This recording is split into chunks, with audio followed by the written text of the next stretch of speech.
Welcome to today's webinar, Driving Economic Development Through Energy Efficiency, brought to you by NCSL. It is now my pleasure to turn the floor over to Glenn Anderson. The floor is yours. Thank you. Yes, my name is Glenn Anderson. I am the Energy Program Director at NCSL, and will be moderating today's webinar, which explores programs that leverage the market to drive energy efficiency. One of the things I wanted to note was that we have a number of webinars, and you are welcome to visit www.ncsl.org for upcoming webinars by the Energy Program or the other programs at NCSL. I wanted to also note that the webinar is being recorded and will be posted. The actual recording and the presentation will be posted on our website in a few days, but it is also, the slides themselves are available by clicking on the Show My Media Library icon, which is in the upper right-hand corner of your screen. It looks like a little play, has a little play symbol on it, and it looks like a sheet of paper. So you can actually download that presentation directly through this app. So to start today, we have two experts, national experts, that will be discussing state efforts to increase building and outdoor lighting efficiency. They will be answering questions after the final presentation, and we encourage you to please type in any questions you have during the presentation in the chat box in the lower left-hand corner. And we will then be answering those after the conclusion of the presentations. Our first speaker will be Crystal McDonald. She is a Policy Advisor in Weatherization and Intergovernmental Programs Office, WIP, at the U.S. Department of Energy Office of Energy Efficiency and Renewable Energy. Her primary role is to identify, prioritize, and accelerate the adoption of policies and practices that transform markets targeted by the Weatherization Program, state and local government initiatives. So let's welcome Crystal McDonald to the webinar. Thank you, Glenn. I'm happy to be here today with you, and I appreciate your interest in outdoor lighting and how we've worked with the public sector to advance street lighting retrofit projects. Today I will briefly cover what we've achieved through the Outdoor Lighting Accelerator, which is a part of the Better Buildings platform. And so I'll introduce the accelerator, then we'll talk a little bit about what our partners experienced in terms of their challenges, which drove our key focus areas. And then we'll discuss a little bit about the resulting toolkit based on resources shared by our partners along with newly created resources in response to the needs of the market, and then ongoing activities with other DOE programs and opportunities to advance energy efficiency in our infrastructure.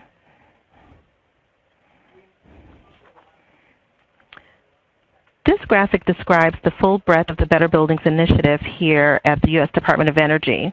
The accelerators are designed to demonstrate specific innovative policies and approaches which will accelerate investment in energy efficiency.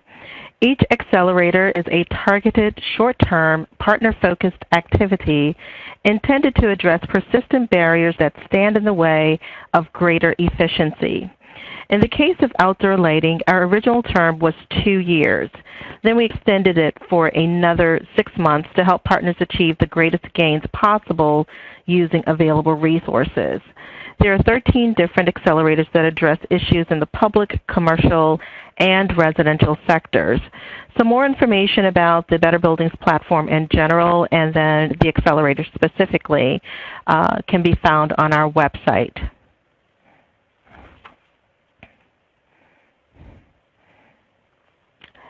At the core of the Outdoor Lighting Accelerator, we work to help state and local governments move closer to achieving a clean energy economy using high-performance technologies that reduce the cost of an essential public service, which is street lighting. And the purpose is to collaborate with state and local governments to curate the best practices and resources to help them scale up system-wide replacement projects.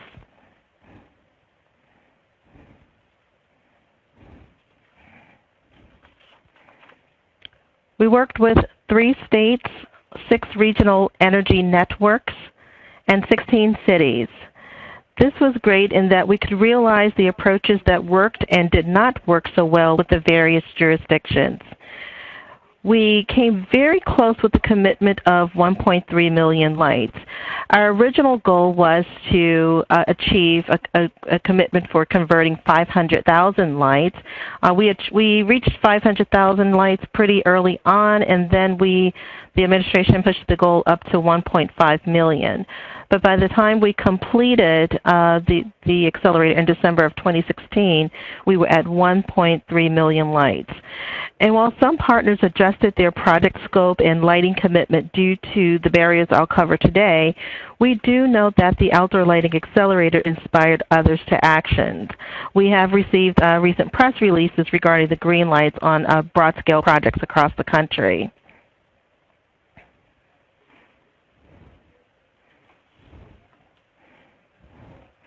Some of these successes that I'd like to mention include, as I said before, the 1.3 million lights towards our goal of 1.5 million.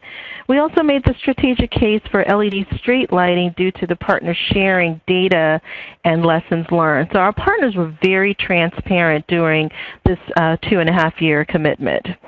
We also developed user-friendly resources to assess energy and cost savings opportunity. It was also an opportunity to work with our technical experts in our labs and technology offices to update equipment specifications that are used to address mandatory versus optional criteria for procurement. And then we also opened the conversation with utility commissions to understand the conditions slowing the removal of tariff-related barriers to scaling up projects.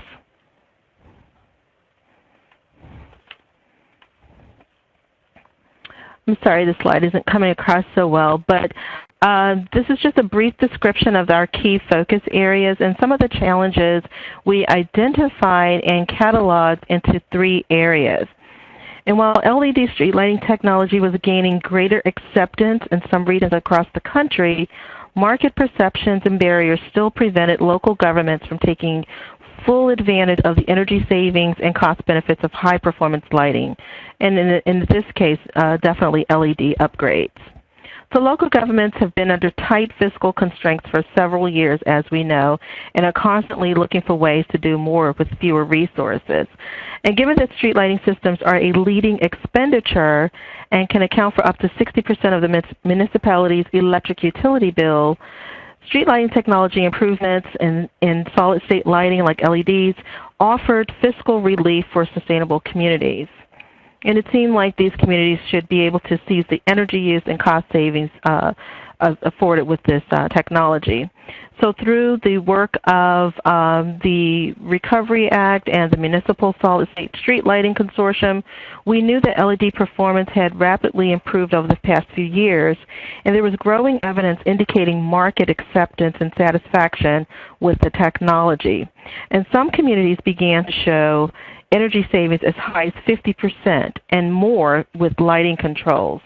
Unfortunately, street lighting retrofits, often considered low-hanging fruit in pursuit of clean energy goals, was still difficult for some other communities to achieve.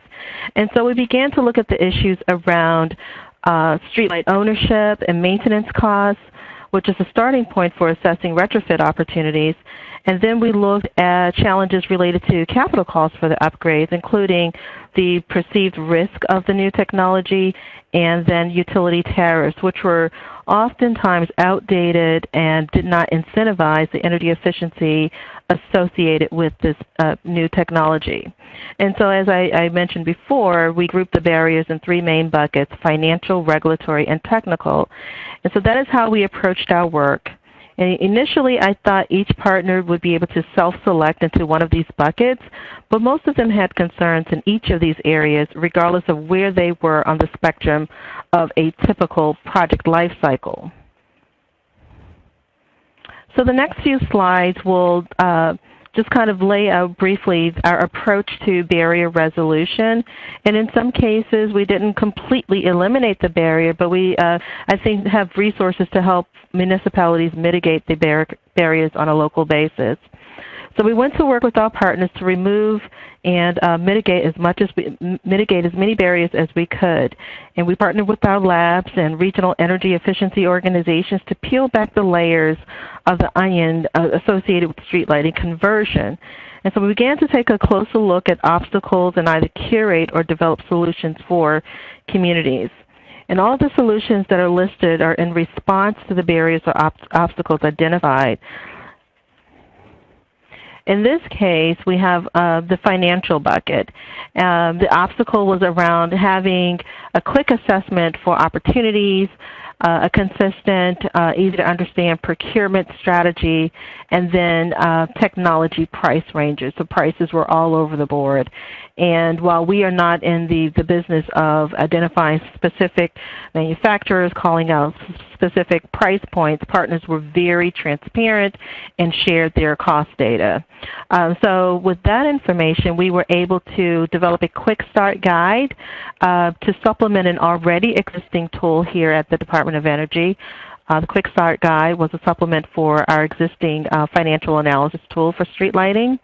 And then we provided some assistance just to have a model that we could use. We provided assistance to the Delaware Valley Regional Streetlight Replacement Program. And then we looked at the prices that our partners shared and quickly realized there was a declining cost curve out there in the marketplace. In the regulatory space, or the policy space, we focused on utility tariffs. The challenge was understanding LED tariff offerings and the rate-making process. And then there was a consideration for buyback options or purchasing options from the utility, and looking at the total cost of ownership for street lighting. And so we developed some briefs around those topics to address the total cost of ownership, and then just to explain the basic rate-making process and what utilities have to consider when filing a rate case. And then finally, in our technical space, which has historically been our sweet spot, we again work with our technology offices and the labs to address the challenges around the technology standardization, pretty much distilling the technology, explaining the difference between conventional street lighting technology and this new thing called LED street lighting. We also included controls for adaptive lighting because cities are they want to become smart cities and have more connected lighting systems to other communication controls in the city. Then there was a concern around health and environmental concerns with the blue light issues, or sky glow. Another term you may hear is light pollution. And so we worked with our technical folks to beef up our description of specifications and recommended best practices. We have a webinar around lessons learned from connected outdoor lighting systems and looking at the value proposition associated with that. There was some concern when the AMA guidance came out, I think it was last summer, and so our Solid State Street Lighting Consortium, they developed some materials in response to that. And then we're also field testing LED applications and sky glow implications out on the West Coast, and those results should be posted soon. So with this immense amount of information, we developed the Outdoor Lighting Accelerator Toolkit. And this is a legacy to the accelerator, but more importantly, it's information that has been collected and deposited in one spot where municipalities can go and get the information they need to move their projects forward. Some of the toolkit elements include the reports, financial analysis tools, webinars, and one of the early reports we did was around, the title is called Outdoor Lighting Challenges and Solution Pathways, and this is a high-level assessment of the barriers to deployment, and it includes examples of how cities and states and municipal groups and utilities addressed LED streetlight transitions. And then the greatest opportunity for conversions we discovered were with municipally owned streetlights, but there are options with investor-owned utility streetlights. And then where an LED tariff didn't exist, municipalities were pursuing other options like buybacks or working with their utility and utility commission to come up with suitable LED tariffs. And then I think one of the surprises for me was to discover that small to mid-sized cities found greater success in collaborating with other municipalities of similar size for different reasons, for advocacy reasons as well as for aggregated purchases. So they could achieve the volumetric savings. We created this decision tree tool, which is an interactive sort of self-guided tool that a user could go in and take a look at wherever they are on the project life cycle, from pre-planning to different points of implementation, and identify what the information need is. So this has been very helpful in that each of these nodes are populated with material for the user to apply. And it's been consistently ranked as a top 10 viewed solution in the Better Buildings platform. And I think it's because it is a one-stop shop, and we continue to curate and add applicable resources here.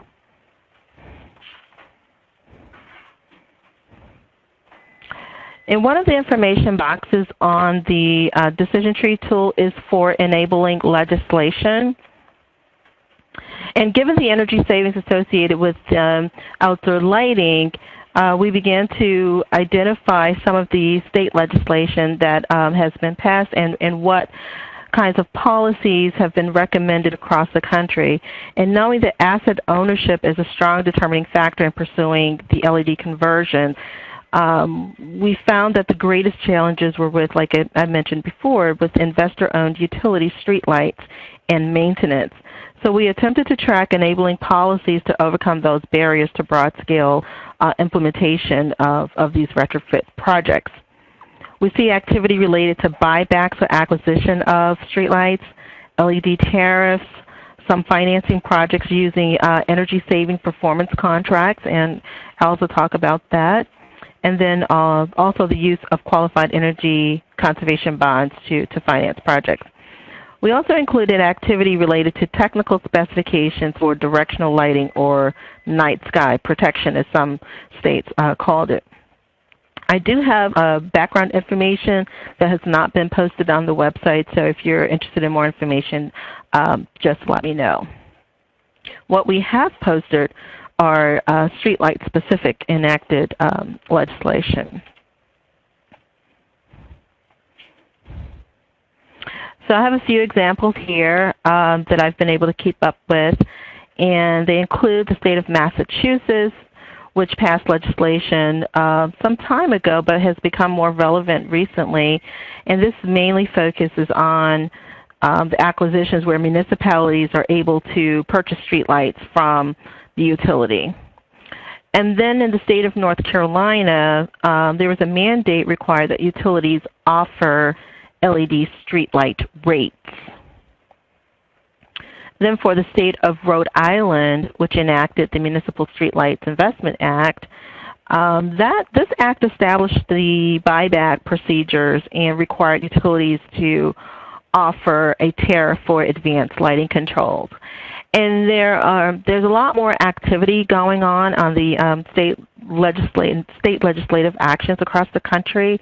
But one of my challenges is just keeping up with the project and the process and the status of where the proposed legislation is in the process.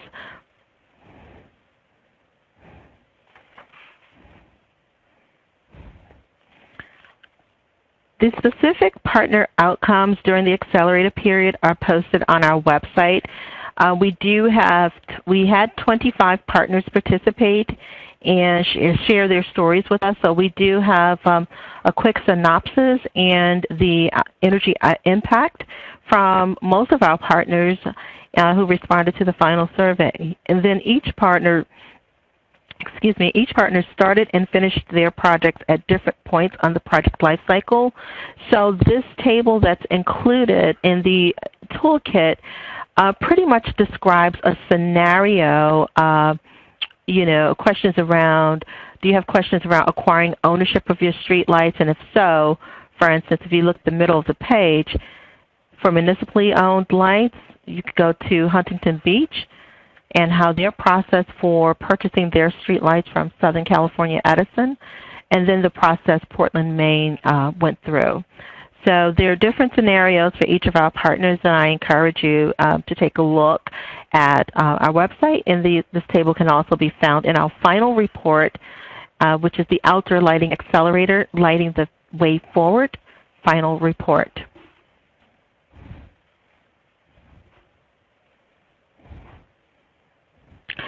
So some of the next steps and opportunities. Our issues are national in scope, but it helps to have local solutions. And so we continue to monitor how cities are addressing local issues such as infrastructure stabilization. And that's where you can't just go in and change out the light fixture itself, but you need to address the entire pole, the wiring, and so on. The cities of Detroit and Chicago have good stories in their approach to this process. And again, that information is available on our website. We also continue to communicate the benefits and successes that municipalities are experiencing across the country. And we continue to collaborate with our partners and stakeholder groups to facilitate this cross-cutting knowledge sharing between end users, public service commissions, and utilities. And whenever we have an opportunity to announce, all the information that we've gathered, like today, we definitely try to take advantage and leverage those opportunities. Some of the ongoing technical resources that still exist here at the Department include the Municipal Solid State Street Lighting Consortium, which is run out of our Building Technologies office and largely supported by the Pacific Northwest National Laboratories. So our communities are encouraged to stay in touch with the latest and greatest happenings with the technology and any questions around technology performance and selection through the consortium. We also continue to work with our regional energy efficiency organizations. And like I mentioned earlier, this really is a local effort because of the relationship between municipalities and their utility companies, which have a very defined service territory. So it's almost like we have to look at it on a local or regional basis. And so our RIOs have been very helpful in this regard. We have a lot of information available around this initiative. If you have any more questions around this, it's of course posted on our website, but do feel free to contact me directly or send questions my way. So with that said, I'm going to wrap it up and hand it back over to Glenn, but I do appreciate the opportunity to share what we've learned and the information we've gained over the 2.5-year period around the proven strategies and approaches for LED streetlight conversions. Thank you. Okay, back to you, Glenn. Thanks so much, Crystal, for a very enlightening presentation. I think we will we'll ask one question right now since it's very relevant to the policy discussion that you had in one of your slides. And this one relates to the issue in New York State where they're struggling with utilities refusing to sell street lighting infrastructure or lower prices. And I know a couple of the examples you showed required utilities to sell to municipalities or to at least have some sort of LED tariff. And I was wondering if you could expand on those two examples and if there are also other examples of opportunities to allow the municipality to take advantage of the lower cost LED, I guess, efficiency advantages for them. So I know there's some work going on in the state of New York. And then more specifically with the utilities, for instance, National Grid and a few other utilities, they are now offering an LED tariff. In the state of Massachusetts and Rhode Island, we do have there are laws on the book that that state that utilities have to offer buybacks as well as LED tariffs. And in the case of was it Massachusetts? I think it was. They also have to offer tariffs that address controls, because the streetlight itself can be separate from the streetlight controls, where you have the capability of dimming your lights and so on. So Massachusetts and Rhode Island for sure have laws on the books. In New York, I don't think there's an enacted law yet, but there's been a lot of work directly with the utilities in that state. And could you explain how the LED tariff or controls tariff might function? Oh, sure. So the LED tariff, so in general, utilities will offer a street lighting service tariff. That just states, we're going to just charge you a basic flat fee for X number of poles to provide street lighting service. And that's usually an unmetered service. But with the conversion to a high-performance technology like LEDs, you have an opportunity to actually meter the lights and get actual energy usage for the lights. And so that sets a whole nother ball in motion, so to speak. And so you want something that's more specific and that can be determined specifically. And so there is a need to address how that technology operates, as well as the specific energy use versus an estimated energy use, for example. So those are some of the nuances that are worked out with an LED tariff versus a general street lighting service, metered versus unmetered, conventional technologies like high-pressure sodium versus high-performance technologies like LEDs. And then on top of the LED technology, you can add controls. Now, controls will also impact the amount of energy used, because you can dim the lights, or you can have like sensors on the lights that will ramp the lights up and down depending on pedestrian and vehicle traffic, which also impacts the number of kilowatt hours basically that the utility company is able to sell. So there are a lot of nuances that are added on top of one another, and there have been some challenges around it, but we've had some successes across the country. I know in California, the California Street Lighting Association has really been an advocate for a lot of communities across all three of the investor-owned utility service areas, and they've done some good work out there. And that information is posted on our website too, and the specific LED or lighting controls tariffs are posted as well. Thank you. Mm-hmm. We'll be moving on to our next presenter today, Alice Dasick, who is a project officer in the state energy programs at the U.S. Department of Energy. In her 7 years at the U.S. Department of Energy, Ms. Dasick has held multiple roles as part of the partnership and technical assistance team. During 2014 to 2016, Alice led an accelerator focused on energy savings performance contracting, which she will be explaining, in which she supported 25 state and local governments executing $2.1 billion of energy saving performance contracts over 3 years. So please join me in welcoming Alice to the webinar. And again, please enter any questions you have in the lower left-hand chat box. So welcome, Alice. Thank you very much, Glenn.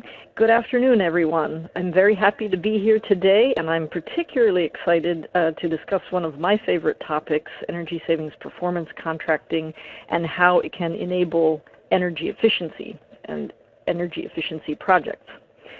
Briefly today, I will walk through what energy savings performance contracting is and what makes ESPC useful to consider as a vehicle for projects. I'll talk about a few statistics about the ESPC market today, and the ESPC resources that are available to the public sector, and in particular the MUSH market, meaning municipalities, universities, schools, and hospitals. At the end, I will also share some of my observations about the ESPC market today and how DOE plans to remain active in this space.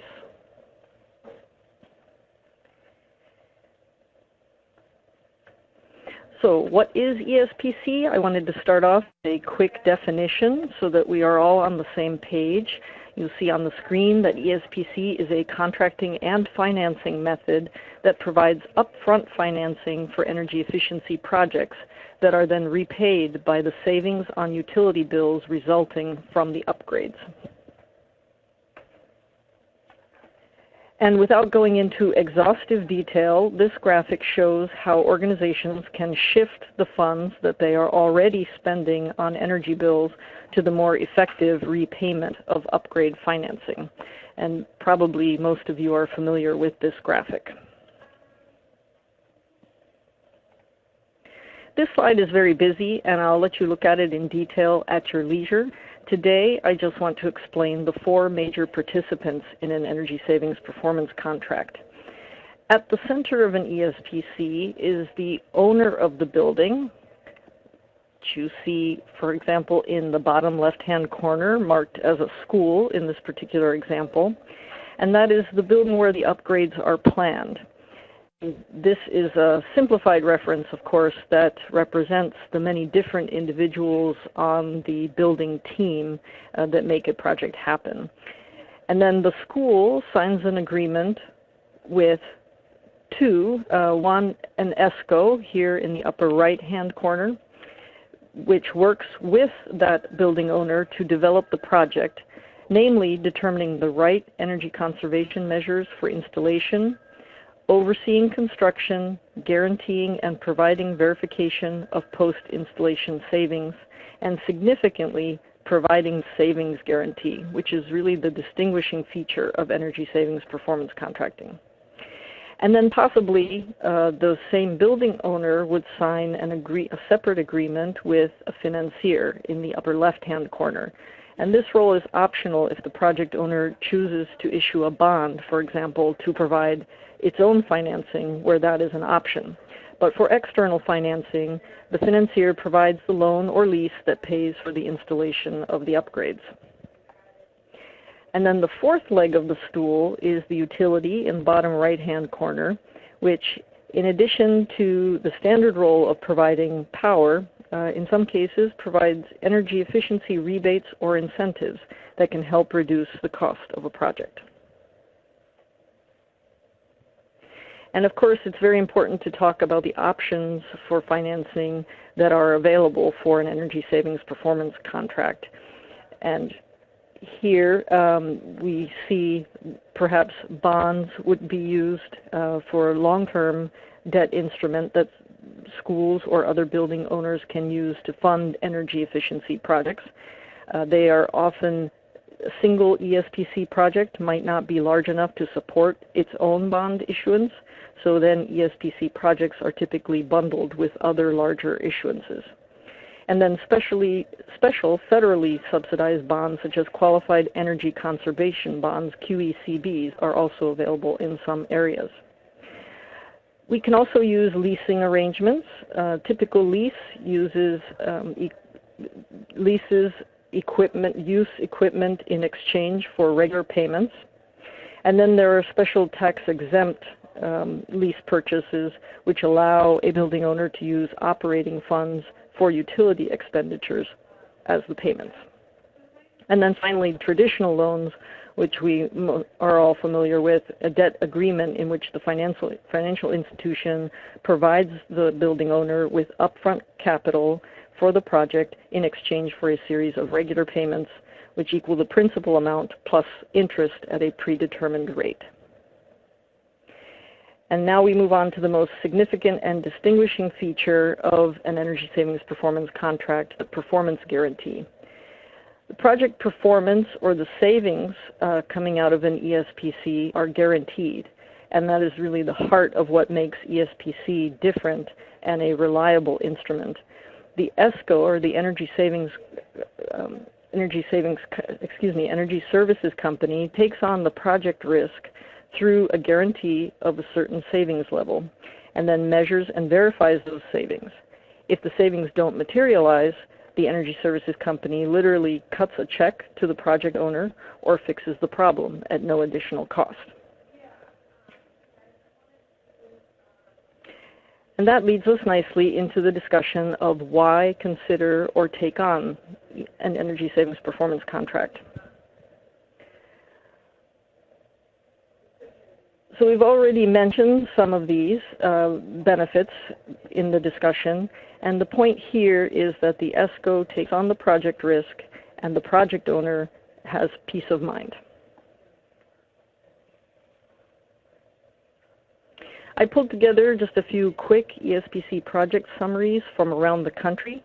Notable here is the diversity of facilities that you'll see: a wastewater treatment facility, a university, city administrative buildings, including a courthouse, an adult detention center, and then, of course, the range of size of these projects. Here, in these cases, ranging from $2 million to $25 million, and then payback percentages from 10% to 18%. And then we can look at the broader ESPC market. Conditions are in place to position ESPC as a good solution for the MUSH market's needs. Because budgets are very tight, ESPC can move projects forward that might not move otherwise.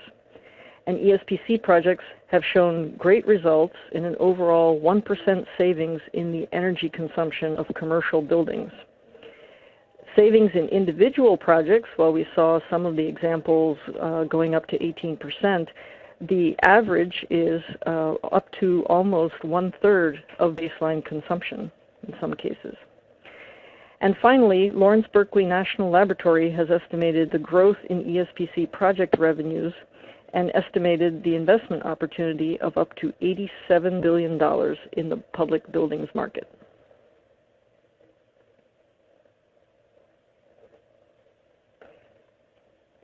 The ESPC discussion would not be complete without a mention of legislation, and currently almost all states have legislation that allow ESPC. Some, in fact, require it to be considered, at the very least, for building upgrades. Some states specifically address ESPC in certain buildings like schools or for local government buildings, and the language might also set terms for allowable project measures, budget streams, or financing. And with so many variables, it's always a good idea to consult with local experts in your jurisdiction who can help identify or navigate the legislation, including your own general counsel, your state energy office, or a consultant that can facilitate your project from start to finish.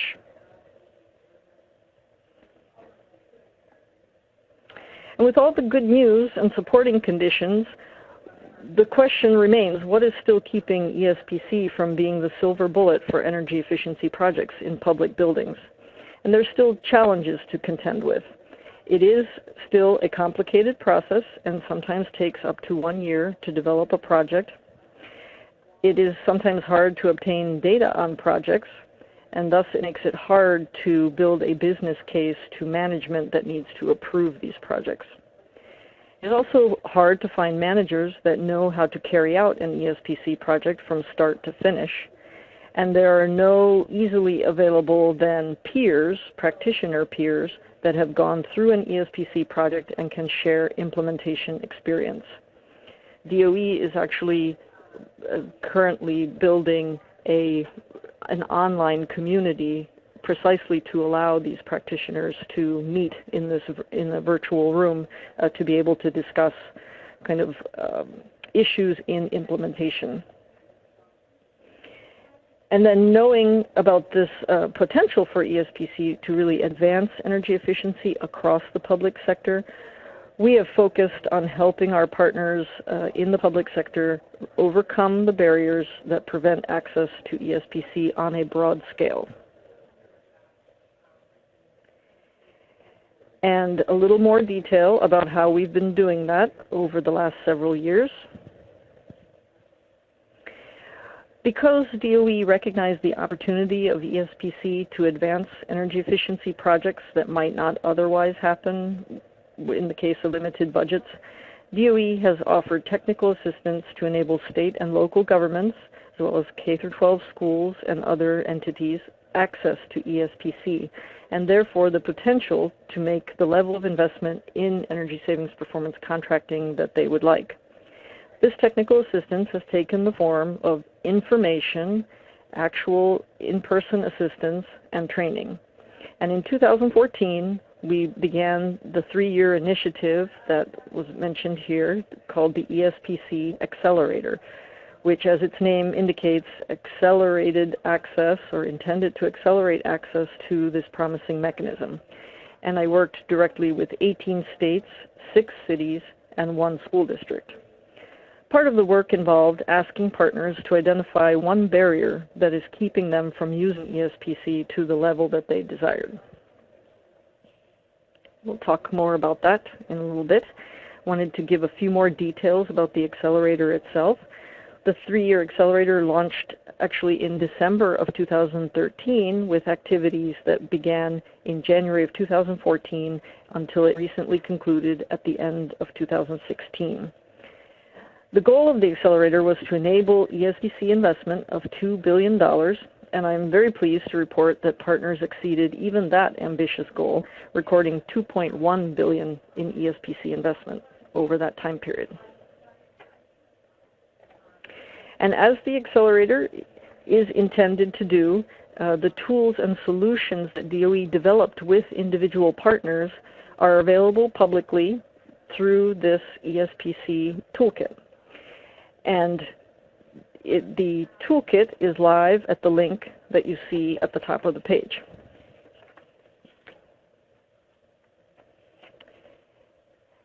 And this is a screenshot, aside from the link, this is a screenshot of the home page for the toolkit. Just a few words to describe how the toolkit is structured. DOE had other resources around ESPC from the other technical assistance that we had undertaken. Those resources went beyond the solutions coming just out of the accelerator. So we combined all of the resources together into one package. And then to make navigation as intuitive as possible for people to be able to find exactly what they needed, the structure of the toolkit follows the decision-making process that you would follow when deciding whether to pursue ESPC, and then if to pursue, then how to implement it. Thus, you see the categories here of first considering, then implementing, then you establish it as a regular go-to mechanism, then you expand it to new markets, and finally, and very importantly, you assess the results of your projects. For the purposes of today's discussion, I will only highlight the areas of the toolkit that touch on ESPC policy. So the section establishing ESPC refers to a set of tools that help a state or local government manage a suite of ESPC services or a program of technical assistance to help organizations and agencies in the jurisdiction utilize ESPC to move projects. So for example, you see the third item on the list is a set of guidelines for developing such a program.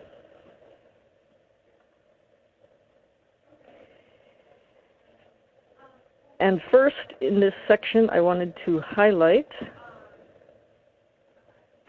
one resource in particular.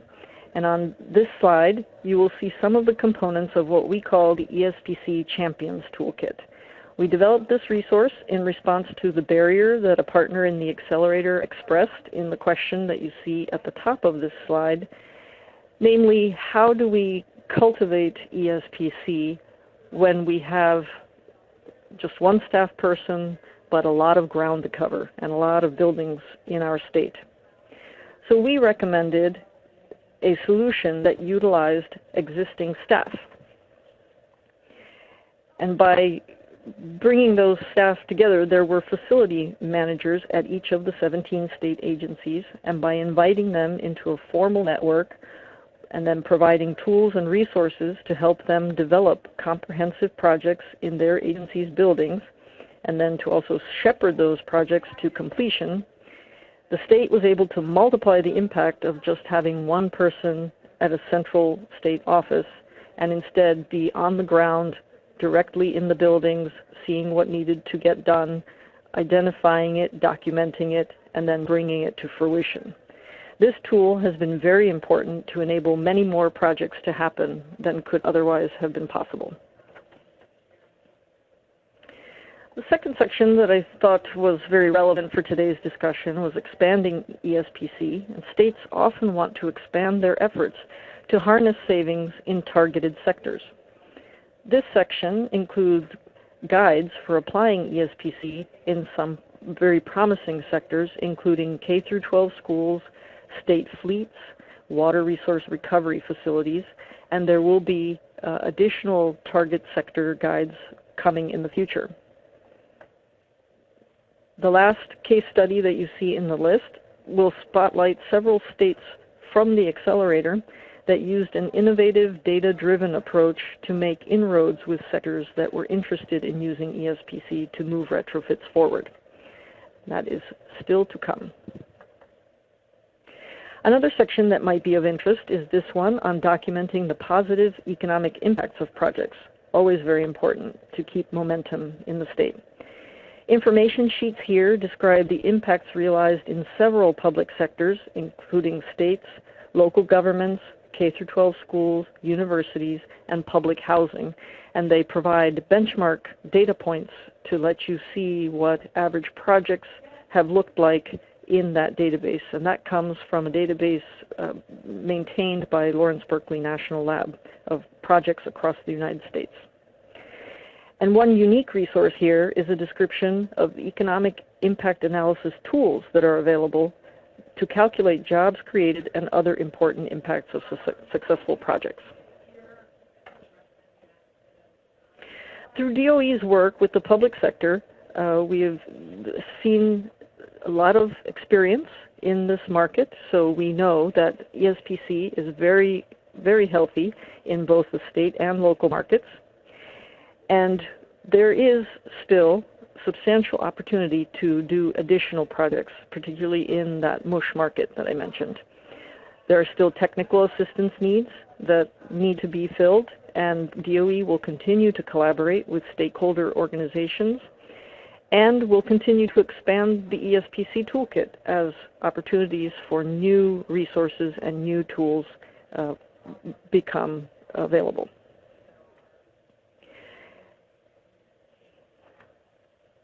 Okay, and thank you very much for attending today. It has been my pleasure to talk about this exciting and dynamic approach to enabling retrofits to move forward.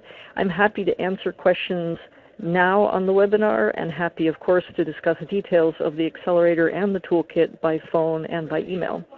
It's also helpful to walk through the site together to see exactly how the structure works with the decision-making process and to look at individual resources. And so to that end, I will be at the Energy Services Coalition Conference next month in the exhibition section to navigate through the website and have in-person discussions. So if anyone plans to be there, please stop by. Thank you again. I appreciate it. And back to you, Glenn. Thanks, Alice, for a very informative discussion.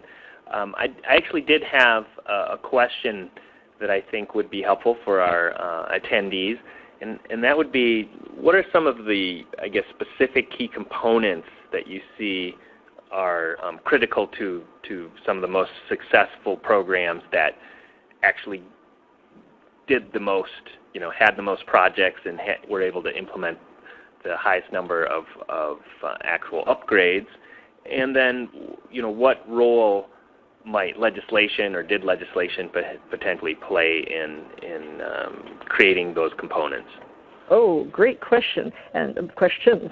So the first question on kind of the elements that lead to successful ESPC or at least expanded use of ESPC, I would refer directly to a document that was created by research through the Energy Services Coalition, and that was done in collaboration with DOE actually, called the Key Attributes for Energy Savings Performance Contracting, and it actually is included in the Accelerator Toolkit under Establishing ESPC, because it does address very important attributes like having high-level support from elected officials, as well as establishing a technical assistance or support program for ESPC, as one of the resources I mentioned helps support. So there are about 10 of those attributes, and they just updated that research last year. So I would definitely recommend that people can take a look at that and see which ones they want to tackle. We actually used that as a guideline for partners in the accelerator that wanted to look at establishing ESPC as a regular way of doing these projects. And then your second question, can you remind me what that was about? It was a little bit different. Yeah, basically what the legislation. What role legislation may have played in creating these components.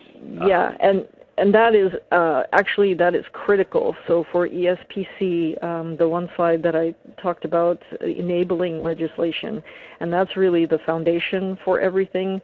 There are, like I said, almost all states. I believe there are 2 that don't have enabling legislation that is explicit, that says that it allows ESPC and perhaps defines it, and then has some of the other terms and conditions set out. And within the toolkit, also in implementing, or could be in implementing, could be in considering. Now I'm not remembering exactly, but we have actually a database of all of the legislation that is currently in effect in all 50 states. And it was really just recently updated a few months ago, so it's fresh off the presses and should be as current as possible. Well, great. Since we don't have any other questions, I guess do any of our panelists here, Alice, or Crystal, do you have any kind of concluding comments for our attendees? Oh, I'm sorry. We do have one more question, and this one, I guess, is for Crystal, and I overlooked this. This is related to historic street lighting designation and how one might retrofit that, and is there any coordination from DOE with, say, the Interior, Secretary of Interior, when dealing with these kind of designated historic street lighting retrofits? Right. So in regards to historic street lighting, we've seen that come in from different cities, and so our solid state lighting program, they updated the model specifications to include the approach for upgrading historic street lighting. So that is now posted on our website. And then so again, look for the model specifications for LED luminaires, which includes historic street lighting. And then there was another question, Glenn, around New York State and what the utilities are doing there. I would direct the inquirer to the report published by, and this is on our website, published by the Northeast Energy Efficiency Partnership. They did an in-depth assessment on LED street lighting in the Northeast and Mid-Atlantic regions. There is a page on New York State. There's no legislation on the books, but the state comptroller issued a report noting that street lighting buybacks cut municipal expenses, and so it's been up to each jurisdiction to address that locally. So again, more information available in the Northeast Energy Efficiency Partnerships report around LED street lighting assessment and strategies for the Northeast and Mid-Atlantic. Great, thanks. Okay. And I guess that's really it for our questions right now. Oh, unless there are any other comments, as I said, with regards to closing comments for our participants. And if not, then just wanted to thank everyone, Crystal and Alice, for participating in the presentation. I think it was really informative and helpful for our participants. And again, I want to note that we will have the recording of the presentation posted within a few days on our website, and that you can actually access the presentation itself through the upper right-hand corner little pull down there if you want to download it actually immediately. And I also wanted to just also recommend that you go to our website and check out our numerous publications. We have some relating to energy savings performance contracting and relating to lighting as well, and policies that states have implemented to promote the installation of efficient lights. So again, thank you for joining us, and we look forward to having you participate in our next webinar. Thank you. Thank you. Thank you. Thank you. This does conclude today's conference call. We thank you for your participation. You may now disconnect your lines at this time, and have a great day.